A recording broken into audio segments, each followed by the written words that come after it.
All right. Well, thank you for joining us for Vagabond. Is this the 11th bind up? Yes, 11th bind 11th up. bind up, chapters or volumes 31 through 33. I'm joined with my co-host Philip, where we chat about Vagabond.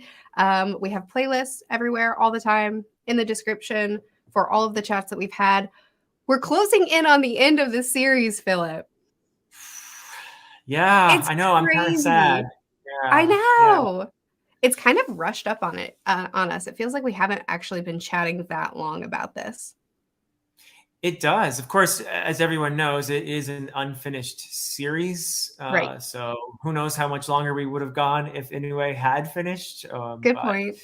Very yeah, fair. Yeah. but So we were we're getting close actually to the point where there's no more material to read. So. exactly right. So Philip and I were actually talking before we got started about our plans for finishing out the series. So do you want to tell them, or do you want me to tell them what kind of our plans are moving forward? Tell them, Murphy. I I'll tell think them. they'll love. Okay. Yeah. Okay, cool. So we've got this chat, which is volumes 31 through 33. Next week, we'll be doing the next bind up, the next Viz Big, 3 volumes on Philip's channel. And then we're going to wrap up the chapters with the following week on my channel. So it'll be the final volume that's already completed, the final chapters, yes, 37, the final chapters that aren't bound up in a volume yet. And Inoue has written up an ending to this series, just in case he never comes back to it. Philip and I are going to read that ending just to complete the discussion, since if Inoue doesn't come back to it, it'll be done. If he does, then, great, we'll have more content. So we'll do all that on my channel after. So it'll be this discussion, one more on Philip's, and then that final wrapping everything up. And then we'll take a break because I'll be on vacation and come back in the first week of June on Philip's channel to just do a series wide, this is what we thought of everything, complete discussion with our friend Patrick, who will be discussion as well. Does that all sound right, Philip? It sounds perfect. And you did freeze up there for a second. So just in case, that last part was Patrick Leo was going to be joining us for our series, just series thoughts and everything else, because he is a huge manga fanatic, and he has read this series Vagabond and loves it, and he'll have some great thoughts. In fact, he's rereading it right now in order to have this chat with us. So that's going to be a lot of fun. So yeah. And do you want to tell folks what we're going to be reading after all of this wraps up, Murphy? Our next series is, can you drum roll me? Monster!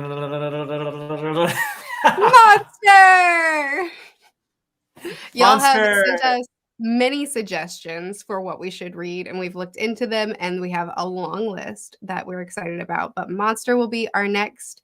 We figured it'll be a good change of pace. It's not very long. It's completed, so we'll have a conclusion. It'll be a nice little break from wartime. Yes, something different. But I'm looking forward to it. It does come highly recommended from a lot of the fans who've been so kind to leave recommendations and comments on both of our channels. So, yeah, absolutely. So, Philip, it feels like we're coming to an end with the way these chapters have been too, hey?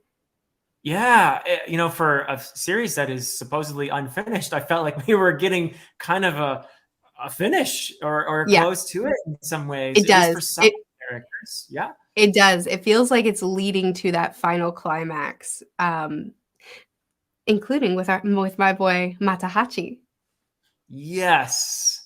Yeah, no, that was interesting. Yeah, so a couple unexpected things there. Mm-hmm. In terms of his story, nothing terribly unexpected, I think, but interesting to see, with his mother and how that worked out. Obviously, we have to talk about that. There were some kind of sad moments there, and kind of beautiful too, because of, I think, what Matahachi was facing up to. But then there's the Matahachi suddenly, who is the meta Matahachi, who is then telling the old story. Man. The old How dude. Crazy. Yeah. I know. At first I was like, Yeah, well, this whole bind up to me has felt a lot more fluid, a lot more like Yeah. transcendental. How would you, I don't know that how you would say that in that context, but you know what I mean? Like it feels like it's really flowing in and out of the story even more so, and flowing in and Yeah. out of the spiritual even more so than what we've done up to this point, which feels very also kind of meta that the series is transcending as we're learning about, you know, about all that. Absolutely, yes. Yeah. So maybe we could start just by talking about that meta element that has been introduced this time, because there's been stuff before, like Takua and I have always felt has been, in a way, inserting himself a bit into the Absolutely. story. But this was a different thing. And part of me was like, why didn't he do this earlier? Maybe he just thought of doing this at this late in the series. Like, would it have been cool to have Matahachi being an older narrator much earlier? Of course, that would have given away certain things, right? If we had Yeah. known he was around. So bringing him in at this point, I don't know if it was planned or if it's just a move he felt like he should make. I like it Mhm. though. I like Mhm. having this meta element here because I feel like part of it is in a way pondering the role of the storyteller. And I Mm. think in relation to himself, Matahachi being a very fitting storyteller because he is a liar. And Oh, yeah. as the great Sir Terry Pratchett said, something to the effect of stories are little lies strung together to convey big truths. I That's not, love that. but yeah, that's the Sir Terry Pratchett thing.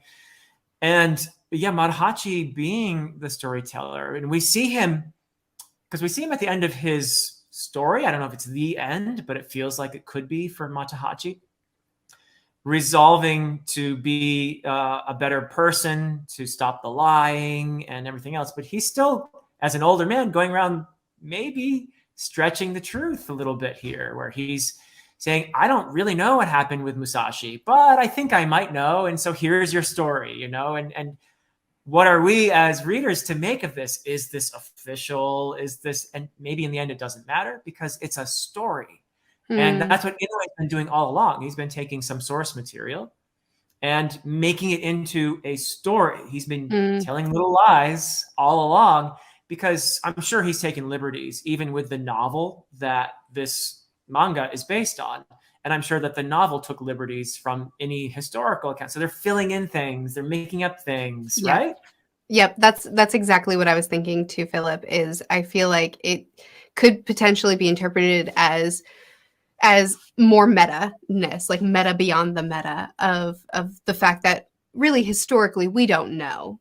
We know very few things. We have a lot of speculation. We can piece things together. We can say this is what we think. I just finished reading a nonfiction on pirates, and it was trying to give the truest truth. And it was like, that source says that source says that. We don't know anything. You know, like it's Yep. very, history is just wibbly wobbly. And even though Matahachi or Musashi was a historical figure, any novel written on a historical, like, there will be embellishments. There will be more. And so it's almost like a meta commentary on the meta of like, I don't know. I'm not sure. How could I know? I wasn't there for the whole thing. But here's what I do know. And it seems like he's telling himself very truthfully. If this whole time we've been listening to his story, um, Yeah. then he's not being shy about his failings. But I do feel personally that this particular element of the story was introduced at the exact perfect time for me, Mm, because I'm very invested in Matahachi as a character, and mm. to not get this meta side until he's had his arc, until he's gotten to where, it's he's become a trustworthy tale teller and someone worthy of telling a story instead of just a liar and a cheat. That's very satisfying for me, Yeah. narratively. And also, this is where a lot of speculation has to be pulled, because again, he's not around, and so to kind of pull back and for him to say, I don't know, but let me try, it feels right to me for some reason. Yeah. Yeah. No, because he was so we can say that he was a liar earlier, and he calls himself that. He hears that word a lot in this volume, and he's continuing to lie. But there's a very big difference. So the lies he was telling earlier were about trying to blow himself up, trying to be something that he's not, right? And the lies that he's stringing together in order to tell the big truths, these are different. And he's a storyteller now. And they are serving a bigger purpose, these lies. And as you said, it's not flattering to him, the story that he's been telling. It's not something you would go around saying about yourself unless you were trying to, in some way, redeem yourself. So it's interesting that the storytelling, in a way, is a form of redemption for Matahachi, or reconciling, confronting the truth of his past, in a way, through telling all these lies.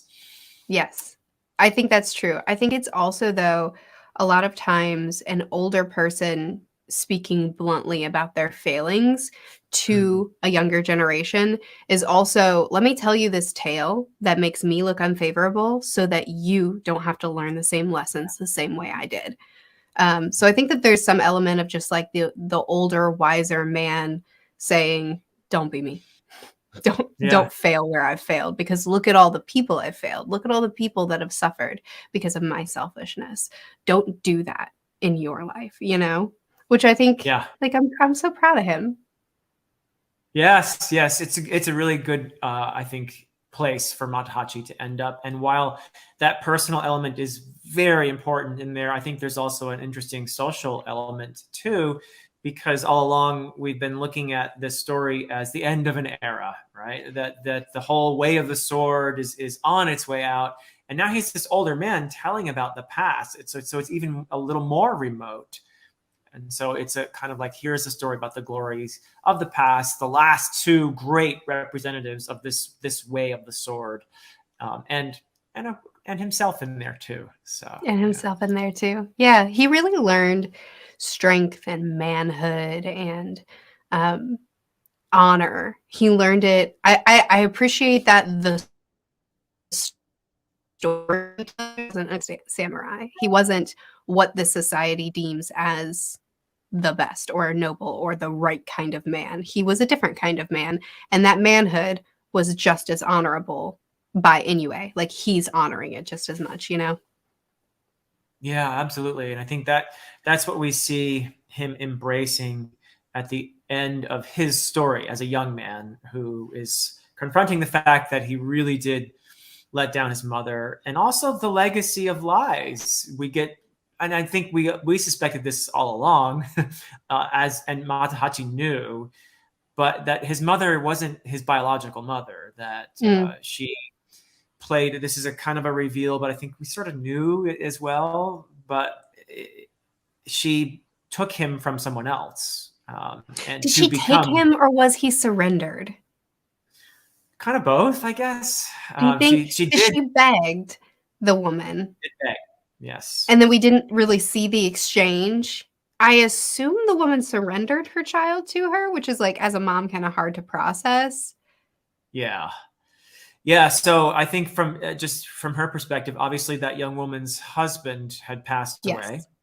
Right. And she probably had very little means. It seemed that she was a poor individual. And here's this woman from a powerful, local, well-to-do family saying, give me your kid, I'll give him a good upbringing. So that's a big sacrifice for a mother, but also she could have done it with the child's best interest in mind, to say, wow, he'll get a much better life this way than he could with me. Mm-hmm. So it's a huge sacrifice in that sense. Yes. And we've watched throughout the duration of the series, as well as in this bind up, we've watched families that are poor and that, or have lost, the primary caretaker. And in that, they have suffered, they've starved, they've died, etc. So her kind of seeing that future for herself and then surrendering her child for the sake of that child does very much make sense in the context of what the story has been so far. Which I do love that both Matahachi and his mom have been lying to each other and hiding things from each other, and on both ends, they've known. You know, like, she's seen through his lies, she knew the whole time, but she's his Yeah. mom, she's not gonna stop loving him, and he's known the whole time, and but she's his mom. That doesn't change anything, and I really love that. Yeah, that's a beautiful point, and it's so right. And there is that at the end, Matahachi does get that moment of honesty with his mother before she Yeah, he passes does. away. He does. At the where he's about to, he's got her on his back, which is kind of an interesting, I think, metaphor as well in some Mm. ways. But that he's perhaps going to take his own life, and that's a really powerful moment there. And Yeah. ultimately, is it cowardice that prevents him from doing it, as he accuses himself of being a coward there? Mm. Or is it, on some level, maybe he's not giving himself enough credit, that not doing that act in that moment is courageous, and that he, after that point, has to live a different life.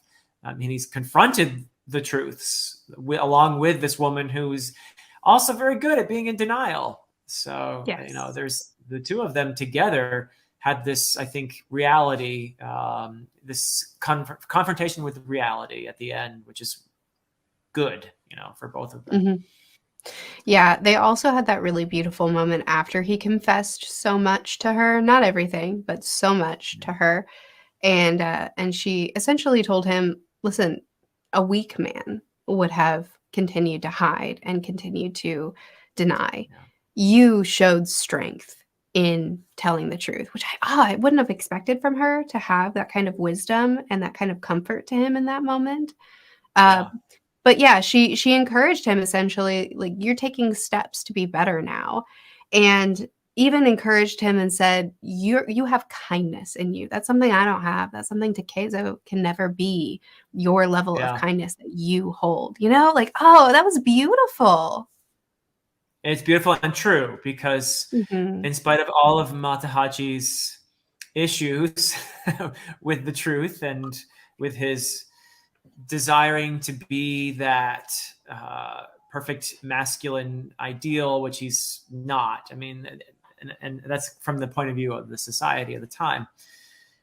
He has shown kindness in crucial moments all along. Like, he's the one who saved Musashi, even though there's a big part of him that is resentful toward Musashi, because he's what Matahachi can never be. So he has moments of where he recognizes that Otsu, from his perspective, he never had a claim on Otsu, and he recognizes that, and he tries to encourage her to do what he thinks is going to make her happier. And so he has his moments of kindness, for sure. He's not a wicked individual at any point. So that's very satisfying to have his story come to that point. And it feels like we're done with young Matahachi now. I don't know what's coming, but he reached that place. Yeah. I thought for a moment he was going to become a monk or something. It did But look that way for a moment. for a moment, but then we get the storyteller, who's obviously no monk, and Mm. he's still a bit of a swindler too, right? Like, he's Oh, telling the he's still story. Matahachi. And he's like, wait, you got to pay up before I start. And then they put some coins. And he's like, oh, done for the day. So he's still Come back to Matahachi. my Yeah. Yeah, he's still very clever. He's still Yeah. Matahachi. But he's But much yeah, more at peace. Much more at he peace. is. He is. Yeah. That's a good way of putting it. That's a very good way of putting it. His demeanor is very, very different. And Yeah. it was a very satisfying beginning to the end for him, a very satisfying conclusion for his character arc, to see him finally own up to his mistakes, confess them, and actually start stepping on the road of I don't know, pursuing self-worth and pursuing some sort of identity within himself. He still has Kojiro's certificate, and it looks like we still have a little bit more from him Yes. because he still That's needs to right. Yeah. deliver that. Yeah. Yeah. So we're not quite Yeah. done with him, But Yeah. this is like the beginning of a new era for him, I think. Yeah, whatever it is he ends up doing with Kojiro, maybe he'll play a role in that confrontation because he seems to have been present for that at least, right? Mm, He's saying, "I don't know what happened with Musashi, but I'm going to tell you a story." And I love how at the beginning of every Musashi chapter, there's an image of Kojiro, and hmm then later when he flips it at the beginning of every Kojiro chapter, there's an image of Musashi. It's like these Yeah. things are very intertwined Oh, here, yeah. and this is where we're heading for this big confrontation. It's 7 years after. So Musashi is like 29, I think, when the It's big wild. confrontation. Yeah. Yeah. Yeah. So Which good a stuff. lot, yeah, lots of good stuff. A lot happened with Musashi in this volume as well. Also, a lot of internal changes and growth with him. Ito showed up. Ito, How you yes, feeling Ito. about Ito now? Well, it's interesting because one thing I was kind of a little bit. I don't think it took a genius to figure it out, but we knew that Kojiro and Ito had to have had some kind of confrontation at Yeah. some point, right? And hmm so we Yeah. we find out here what that was and how he gets his thumb and two fingers chopped off in the course of that, At underestimating his this hand, young really. Kojiro fellow. Yeah, Yeah. yeah. He still has two fingers on that hand, but yeah, yeah, Yeah. Well, two fingers and then just that sliver. So he's like, it's like yeah, this. yeah, yeah. That's right. Yeah. So I think it's interesting. The again parallel here with Kojiro and Musashi, and Ito's very much stuck in that worldview, that way of the sword. I'm number one. I'm the invincible, and I think he is what Musashi could have become Mm. easily. And I see him as kind of a warning in a way because he is this awesome swordsman, Oh, but yeah. I don't see his end as being very happy. Even though Satisfying. he talks about he's still after this. I don't see him being fulfilled ever. He's still after this, and maybe he thinks with the confrontation with Kojiro and the confrontation with Musashi that was some great thrill. But I feel like he's empty in the end. I don't know. What sense did you get of him there? Mhm. I do have a very similar sense to what you do. We saw quite the contrast in life philosophies and paths between him and the leader of the Yagyu school, Yeah. in the way that they interacted, in the way in the counsel that they gave Musashi. We really saw two men who have chosen their paths, are assured in their paths, and have done great and terrible things in their paths.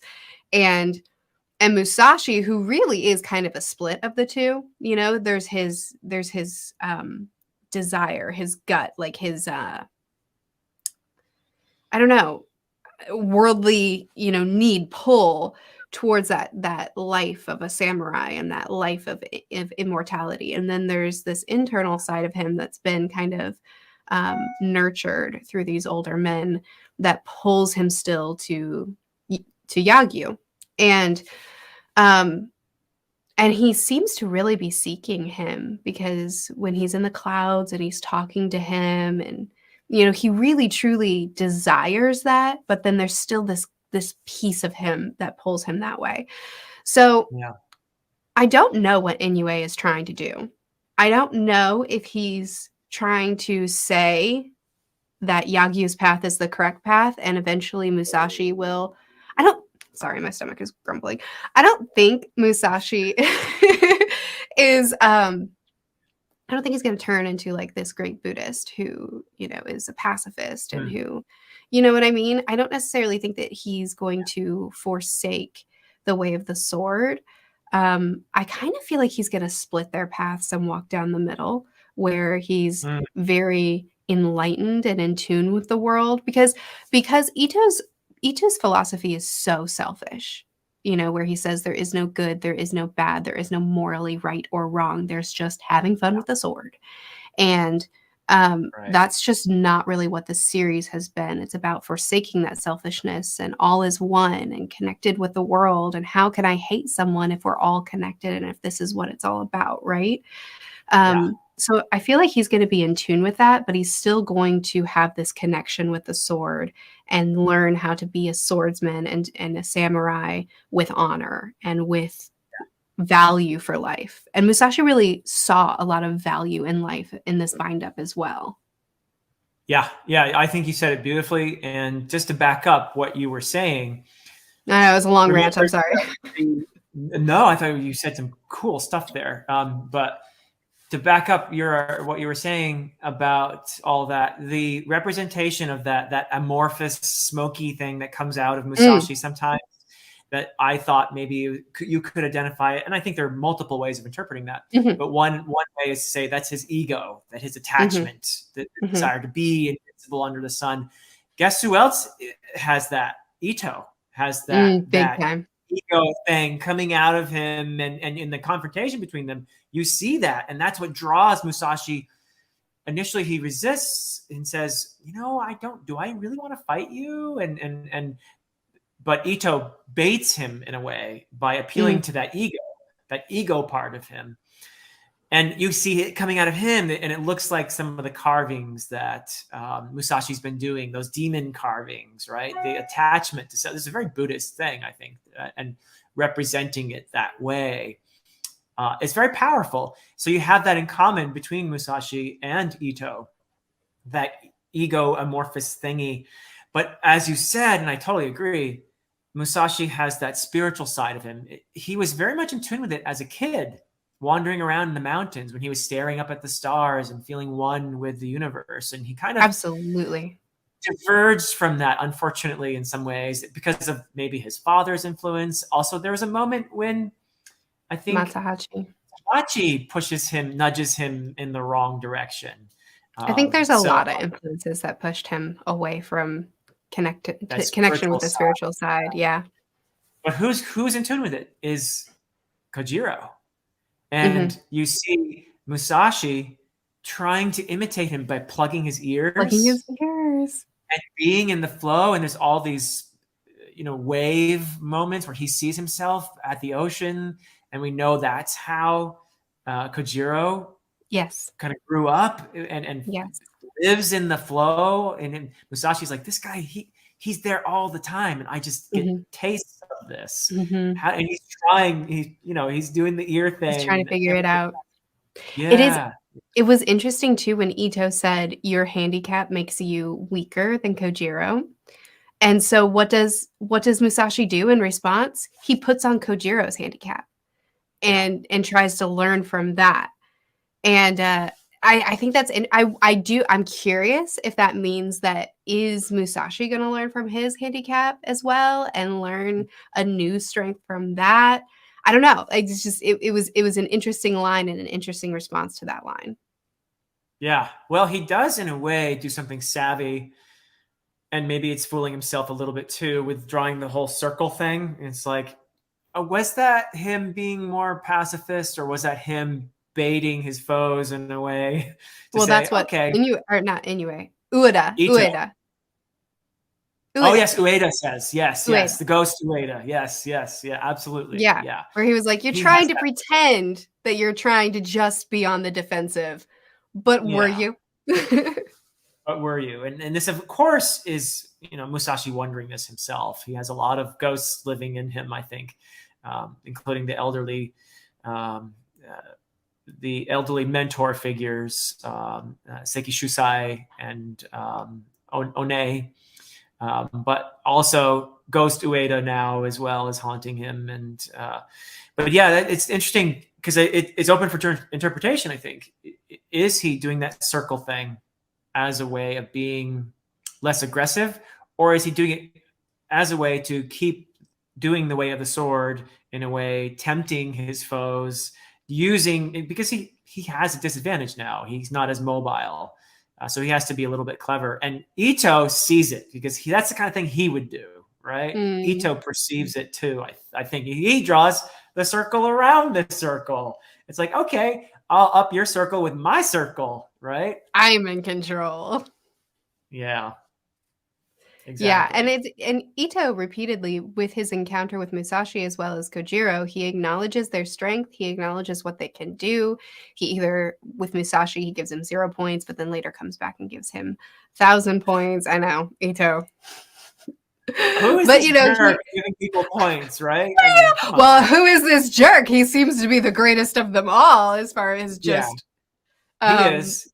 yeah, Yeah. he's a legend. He's Sword Demon Itosai. I mean, Yeah. he's something. So yeah, he does this. He gives them encouragement. He acknowledges their value. He challenges them where he sees weakness. And then he continues to knock them out. Both of them, Musashi and Yeah. Kojiro, knocks them out. Takes an injury, Yeah. takes a cut from each. Yep. Kojiro's was a little bit more significant, but I don't know. Musashi's is like, I it's think sticking he with might him. die from that. You He know, I might. think I mean, he if it's bad enough that you're shoving manure on your chest, then I would say it's not yeah, I'm good. not sure about that as a I don't method know. for I don't know the logic healing. there. Yeah. I mean, he might be a But great yeah, swordsman, but I don't know about his doctoring skills. is going to tell us that in ancient Yeah. samurai time, that was actually a really smart way to handle the injury. And I will be curious to read it. Go ahead and make that comment. Yes, Um, well, actually, the amino acids in manure are sterilizing, and yeah, I mean, okay, yeah, I will never try it, but I will believe you if you say it. yeah, But anyway, yeah, he continues to knock them out, and one could say that it's because he sees value in continuing to challenge them. He sees the thrill, and he wants a valuable opponent. But I don't know. It might also be a way of honoring them and saying there's something in you. I don't think he's just bad. I think that there's a lot in I him agree. to learn from still. I agree. He's not a completely evil character. He's charismatic Yeah. in some ways. I do think there's a kind of arrogance to Mhm. assigning points to human Mhm. beings that he does, but that's his worldview. That's how he sees the world, as a place of competition where he's at the top, and that he is the logical consequence of the way of the sword in some ways Mm. too. I mean, he embodies a lot of the heroic ideals, and he has pushed himself to be this invincible under the sun thing. But guess what? He doesn't seem terribly fulfilled to me at the end. I feel like he's a fairly empty character. It's I like, okay, you get, yeah. Do you agree with that? Sorry, there was a lag. You keep going. Oh There was yeah, just a no, lag. I just didn't mean to interrupt. yeah. I was just saying he's empty. He's empty at the end, and maybe he has that moment, that thrill when he encounters someone like Musashi, but when it's over, there's something very sad about him. It's like his high is gone, and it's kind of like, now what? And now he's wandering around, missing his thumb and 2 fingers, and now with this new wound, which seems like he's getting a fever from, and maybe dying from this wound. I don't know. We'll see if we get anything like an ending to him like that. But Mhm. I just feel like anyway is pointing to him as an ultimately futile Mhm. embodiment of this way of the sword thing. I do hope you're right, because that is my perspective. I find this way of the sword and this very selfish, assigning points, and all that matters is that you're at the top. Who cares about what's morally good and right, and all these things. I personally don't jive with that life philosophy. So I hope you're right. I almost don't think so, though. I almost think Uh-huh. that,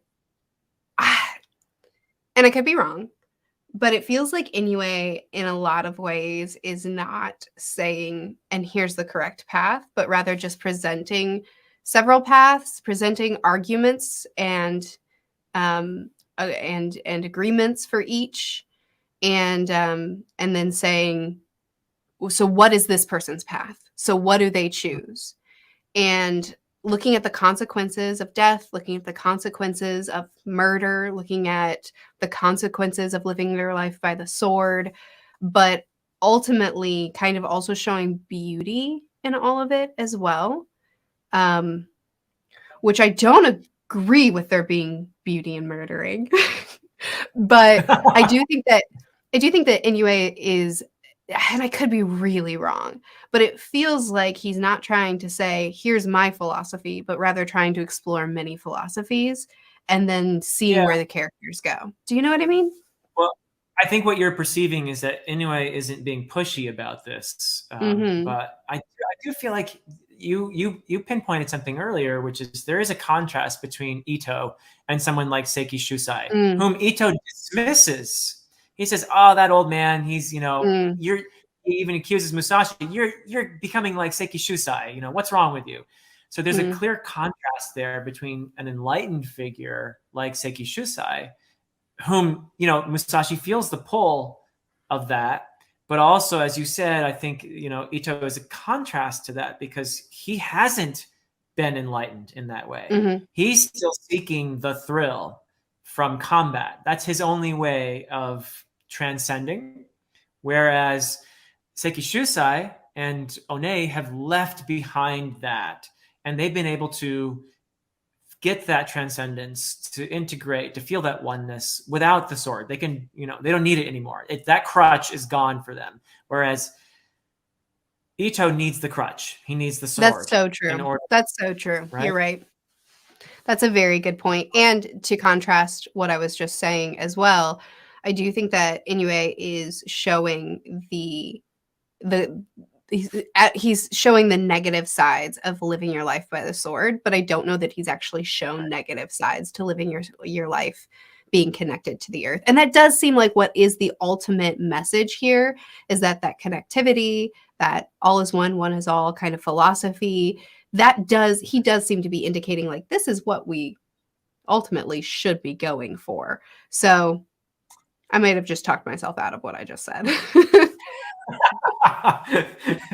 But you're so right in that I think Inoue does this in a subtle way Mm, that allows us to explore that. He's not telling us this is bad, this is good. So mm, I agree with you in that sense. I think you're very perceptively expressed just how I feel like Inoue is presenting this as a way for us to explore. And mhm. and but I think that ultimately we're seeing consequences. He's showing consequences without preaching at us, where Musashi breaks down in tears at a certain point when he's leaving behind that family that he stays with for a Right. while. The Right. wood carver. We have to talk about the wood Right. carver You guy have to and talk about the how wood carver. no coincidence he's carving these peaceful Buddhas, whereas Musashi's been carving these demon figures all this time. Mhm. No coincidence there. But he leaves that family behind and he's not facing them and he's streaming tears. And he Mhm. cries over the people that he has killed as well while he's Mhm. staying with that family. So what did you make of all that episode?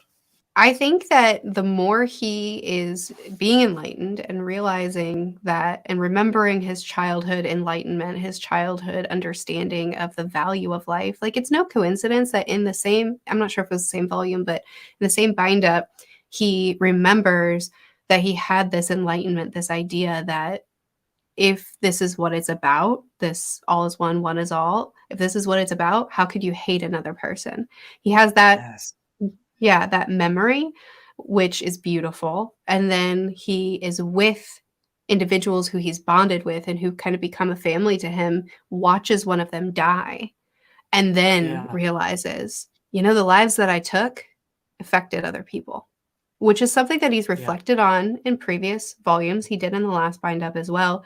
But I feel like this was kind of where it kind of anchored itself into him, where he realized the value of life and that he's supposed to be connecting with lives instead of taking them. Yeah. So well said.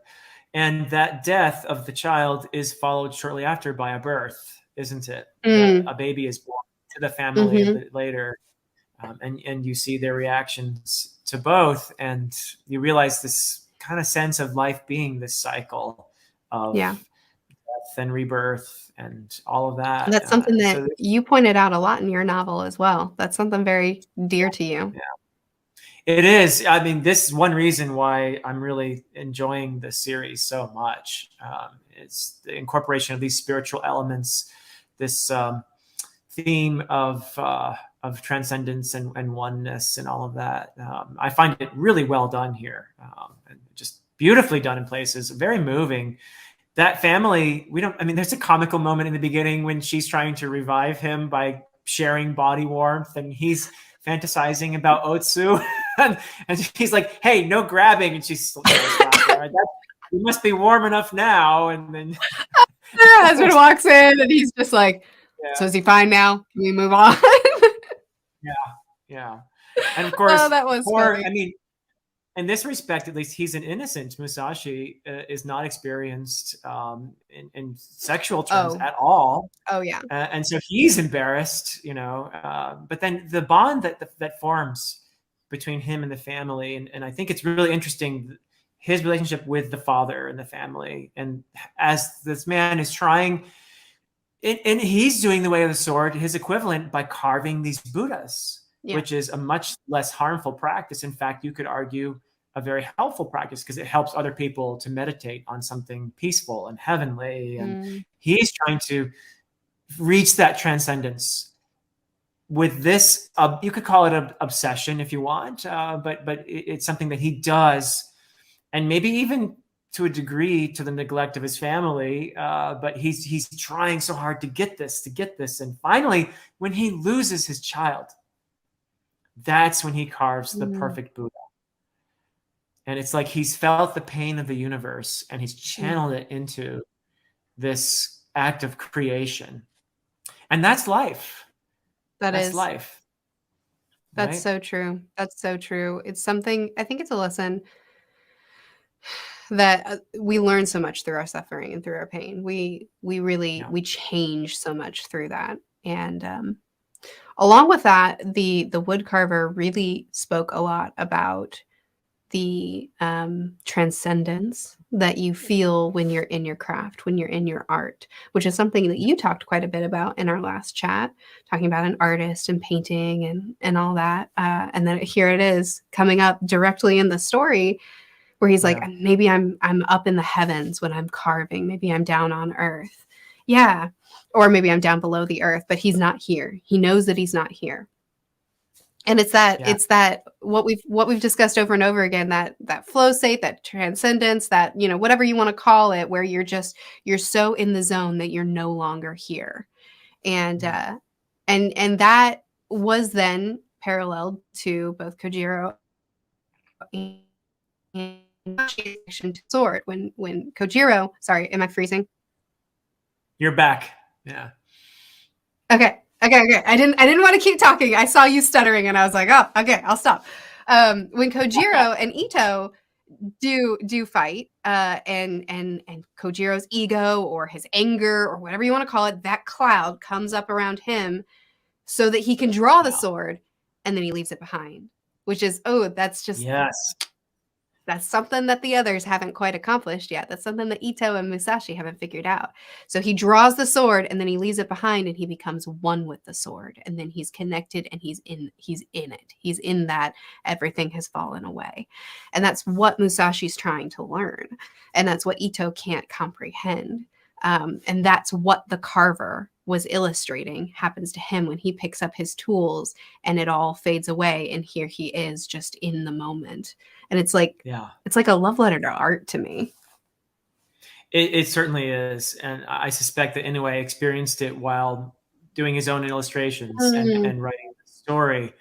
And Kojiro is the embodiment in some ways of all of this. He lives in that, in the flow. He lives in the flow more than anyone else. And of course we've had the wave and all of the water metaphors going along the entire time, but Kojiro he lives in that flow. And when you see him, the way he fights is almost like a dance. And those guys attack him at the dock because they don't know who he is, and he's playing with the ball. It's just like it's so graceful and beautiful, and it is kind of a game for him, but he's just flowing along, and then he goes in the water, no coincidence, to help the kid, right? And then everybody else jumps in, and suddenly he's like the greatest hero ever, because maybe because he went for the kid, but he also showed them joy.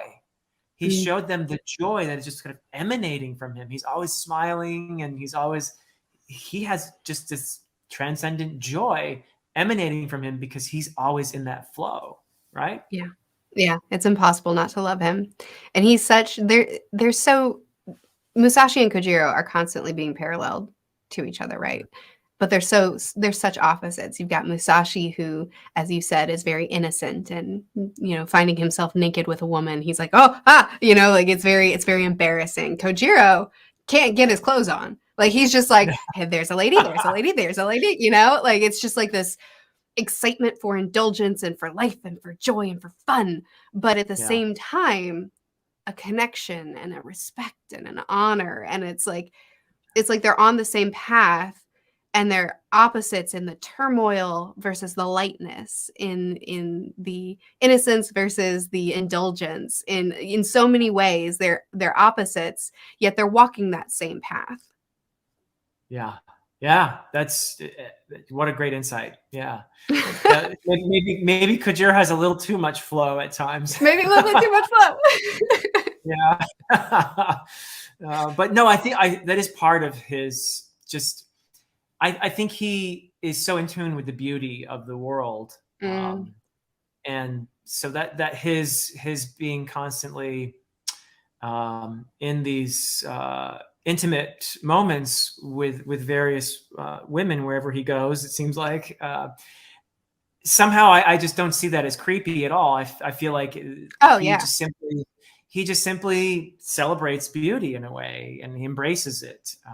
So it's really, I think it's compared very well as well to Matahachi, who also falls into bed with everybody he sees. But for him, it's an indulgence, and it's a selfish, like just trying to escape, just trying to feel something, just trying to be something.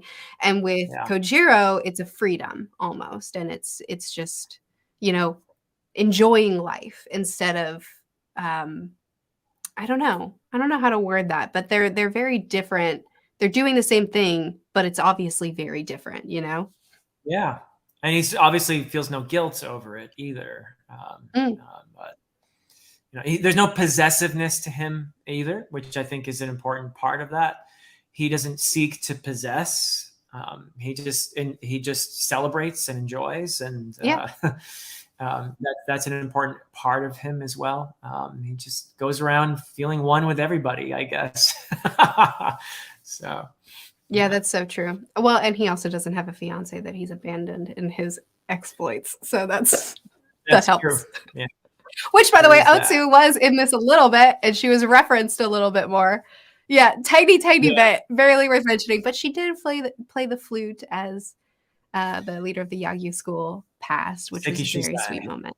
Seki Shusai, yeah.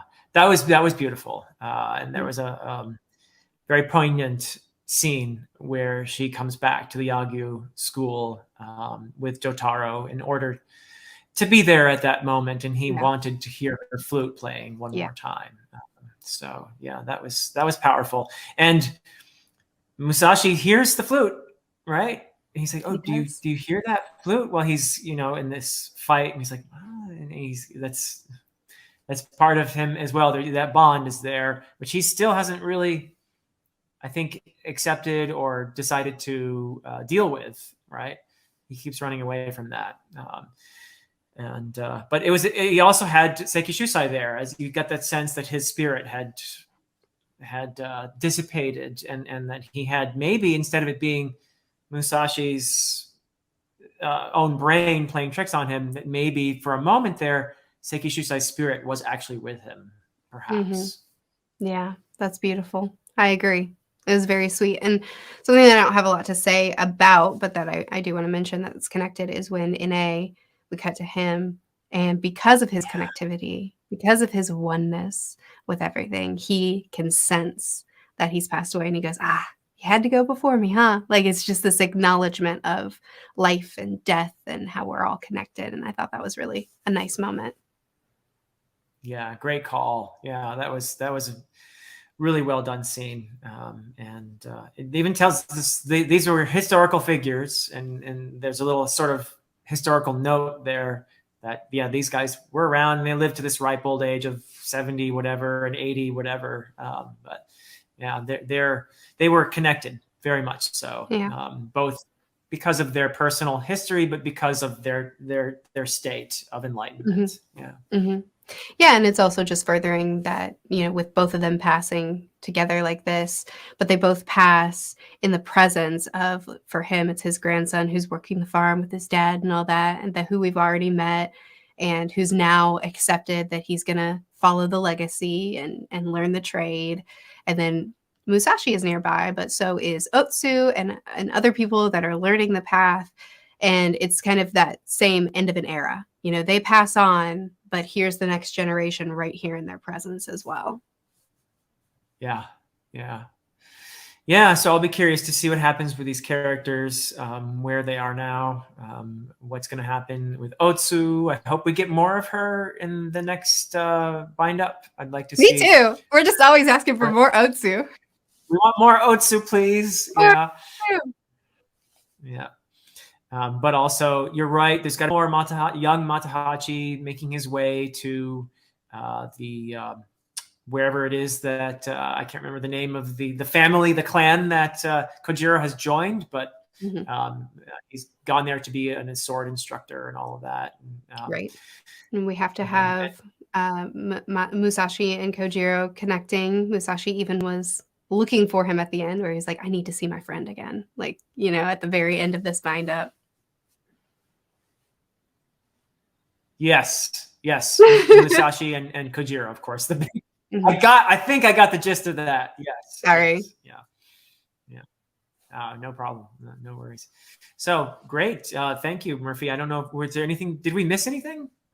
No, I think we covered it really nicely. I mean, we went totally out of order, but I think it was a good flow for the conversation. I think it's partly how it was presented too, though. As you said in the beginning, I don't know what the right word is here, but it was very loose kind of this time, I felt like, in the way that, anyway, seemed to be exploring. He seemed to be experimenting a lot with this one, including the introduction of storyteller Matahachi. I felt like that's where he was. And I do wonder, it's because we know that he left it unfinished. If this, particular way he was telling the story has anything to do with him ultimately deciding not to come back and finish it. That he seems to be evolving here in his storytelling in some interesting ways. But, I don't know for sure. I've never heard him interviewed.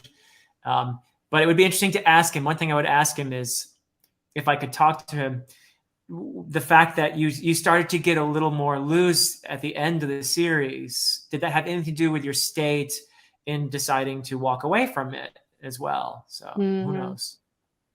Yeah, that's an interesting observation. I like that. Very well put. Well, thank you for joining me again, Philip. This has been a great conversation as always. As we I love it. near the end. It's crazy how close we are. But yeah, I've had a great time chatting with you. Thank you all for joining us. And we will be here same time, same place next week on Philip's channel. Always linked in the description, so check them out. Bye.